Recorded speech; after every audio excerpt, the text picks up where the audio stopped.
Assalamualaikum warahmatullahi wabarakatuh. Perkenalkan, nama saya Aulia Rahman. Saya mahasiswa dari Fakultas Ekonomi Manajemen. Sekarang saya sedang menempuh pendidikan sarjana S1 di Universitas Islam Indragiri. Baiklah, di sini saya akan memberi suatu pengertian yang berjudul apa itu pengertian ekonomi manajerial. Ekonomi manajerial adalah penerapan teori ekonomi dan seperangkat analisis keputusan. Ilmu ini membahas bagaimana suatu organisasi atau bisnis dapat mencapai suatu tujuan yang sangat efektif dan efisien. Ekonomi manajerial ini bermaksud untuk menggabungkan ekonomi dan langkah-langkah pengambilan keputusan. Dalam hal ini, ekonomi manajerial sangat penting sebagai strategi yang paling efisien dan efektif untuk menjalankan suatu bisnis. Berikut ini adalah beberapa penjelasan dari para ahli mengenai definisi ekonomi manajerial ini. Yang pertama adalah ilmu administrasi dan bisnis. Ilmu administrasi dalam bisnis dapat menjadi latar belakang teoritis untuk pengambilan keputusan termasuk keuangan, akuntansi, dan sumber daya manusia, dan juga pemasaran dan manajemen produksi. 2. Pengambilan keputusan. Prinsip ekonomi manajerial didasarkan pada alokasi sumber daya yang langka seperti prinsip money, material, dan metode. Peran ekonomi manajerial dalam pengambilan keputusan.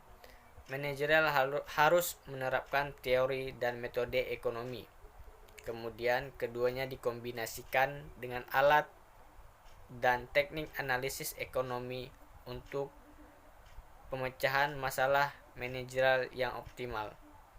3. Teori ekonomi.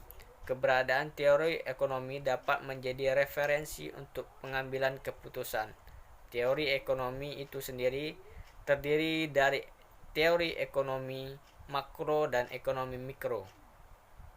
Ekonomi mikro mencakup seperangkat teori tentang pengambilan keputusan berdasarkan perilaku ekonomi seperti pemilik sumber daya, sistem perdagangan bebas, dan konsumen individu. Sementara teori makro membahas sistem pengambilan keputusan berdasarkan output, pendapatan investasi, konsumsi, lapangan kerja, dan agregat ekonomi. Contohnya seperti salah satu penerapan bisa kita lihat dalam kegiatan di rumah sakit yang melakukan kegiatan untuk merawat pasien.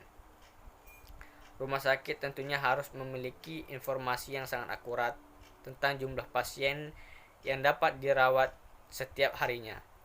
Selain itu, rumah sakit juga memiliki prosedur standar tentang bagaimana dokter, perawat, dan pekerja di rumah sakit dapat bekerja terus-menerus dan bergantian dalam periode waktu tertentu.